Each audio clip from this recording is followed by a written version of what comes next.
bonjour à tous amis de Vitamine, encore une fois heureux de vous retrouver ce mardi, ce dernier mardi de l'année, puisque voilà, on s'achève la première session d'une certaine manière de cette série de Vitamine. Un temps de repos voilà, se présente à vous, un temps de vacances aussi pour nous, pour chacun, un temps de repos qui n'est pas désagréable.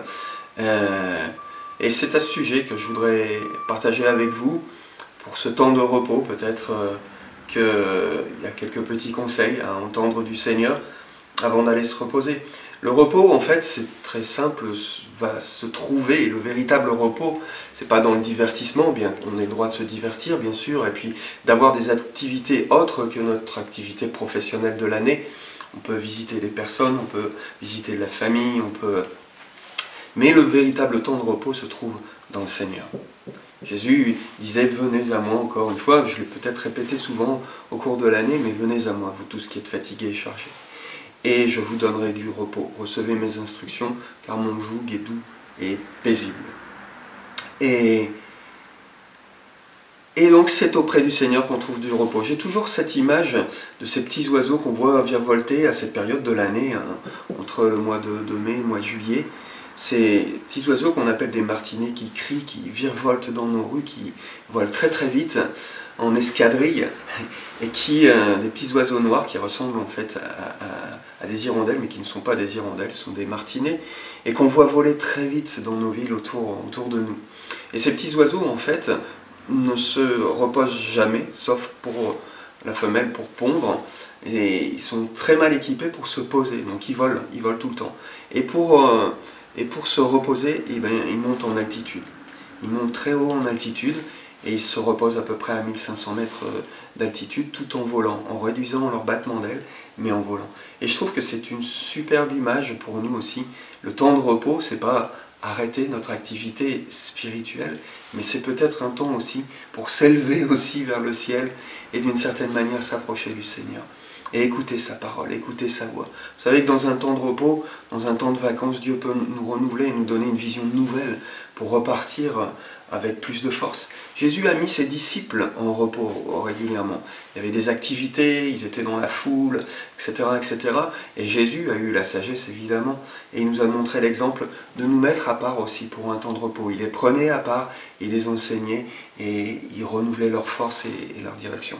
Jésus va leur dire, entre autres, et ça c'est un passage voilà, qui peut nous intéresser aussi dans ce temps de repos, que vos reins soient sains et vos lampes allumées.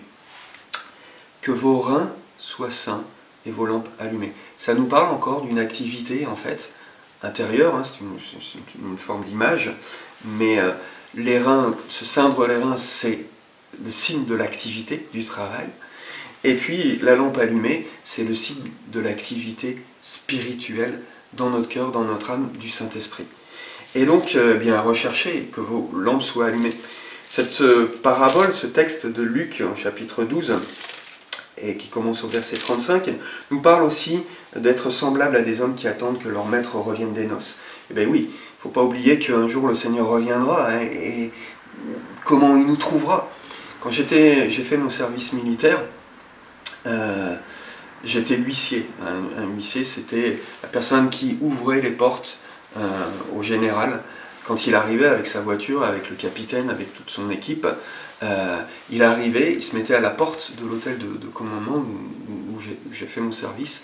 Et là, eh bien, mon rôle, c'était de visionner à la caméra son arrivée, et puis d'ouvrir deux immenses portes en chaîne, et de contrôler, c'était bien le général, et de le faire entrer dans la maison. Eh bien, voilà, j'étais vigilant et je veillais. Et parfois, le général, le capitaine, nous prévenait de l'arrivée, et parfois, il ne nous prévenait pas. Et ils arrivaient en pleine nuit, comme ça, après une sortie de nuit, et ils se mettaient devant la porte, phare allumé, et ils attendaient, et ils cherchaient à voir si on veillait, et si on était attentif à ce qui se passe autour de la maison. Et si on était attentif aussi au retour du général. Et quand on le voyait arriver, quand on intervenait tout de suite, on ouvrait la porte, eh bien, on sentait bien au niveau de la hiérarchie et du général, et puis un certain plaisir, une certaine joie, une certaine reconnaissance de voir que bon, ces soldats veillaient et étaient attentifs à ce qui se passait. Et cette parabole aussi se poursuit par un autre passage où quelqu'un d'autre peut se présenter aussi à la porte. Et c'est un adversaire, un voleur. Un voleur peut se présenter aussi. Et là, si on ne veille pas, il peut très bien rentrer dans la maison. Je me souviens d'un temps de vacances avec mon épouse et les enfants. On partait en vacances, alors on avait chargé la voiture. Et puis à 11 h du soir, eh bien, on a pris le départ, tout était chargé, on a fermé notre porte, on a pris le départ. Et ce qu'on n'a pas su tout de suite, mais c'est qu'une demi-heure après notre départ, la maison était vide, et il y a une équipe de cambrioleurs qui ont défoncé notre porte d'entrée, qui sont rentrés, et puis voilà, qui ont pris ce qui les intéressait. Ils ont peut-être été dérangés un certain temps, les voisins ont entendu du bruit mais n'ont rien vu, et à peine on était parti, à peine la maison était vide, à peine la porte était ouverte, et le voleur entrait et cambriolait. Et bien cette parabole aussi dans Luc 12 nous met en garde aussi contre ça, de veiller ce qui se passe dans nos cœurs, ce qui se présente à la porte de nos cœurs. Dans ce temps de vacances, reposez-vous, prenez du temps pour vous divertir, pour avoir des activités, mais comme ces petits oiseaux aussi, les martinets, montez aussi, prenez un temps de repos près du Seigneur. Renouvelez-vous dans son esprit, sa présence, en prenant le temps peut-être de lire une lettre de Paul par exemple, ou un psaume, et puis de chercher véritablement la présence de Dieu, d'être comme ces oiseaux aussi qui dès le matin voilà, louent le Seigneur. Et la Bible nous dit que la création tout entière en fait loue Dieu et elle est amenée à louer Dieu. Prenez des temps de reconnaissance aussi, de louange. Regardez ce que Dieu a fait dans votre vie, ses bénédictions, sa grâce, sa fidélité autour de vous, et puis les perspectives aussi qu'il vous donne. Laissez-le vous encourager, laissez-le vous renouveler et vous donner une belle vision aussi du service. Que Dieu vous bénisse dans ce temps de repos, de vacances. Et véritablement, j'étais très heureux de pouvoir partager avec vous tous les jours de cette année, même si ce n'est pas forcément facile, c'est une activité aussi, ça demande du temps. Mais on était très heureux, je pense, avec toute l'équipe, de voir qu'il y avait un suivi et que des personnes étaient nourries, encouragées, fortifiées. On a eu des bons retours. Et vraiment, vraiment, c'était une joie pour moi de partager avec vous cette première année dans ce service de Vitaline. Que le Seigneur vous bénisse. On vous aime très fort. À bientôt.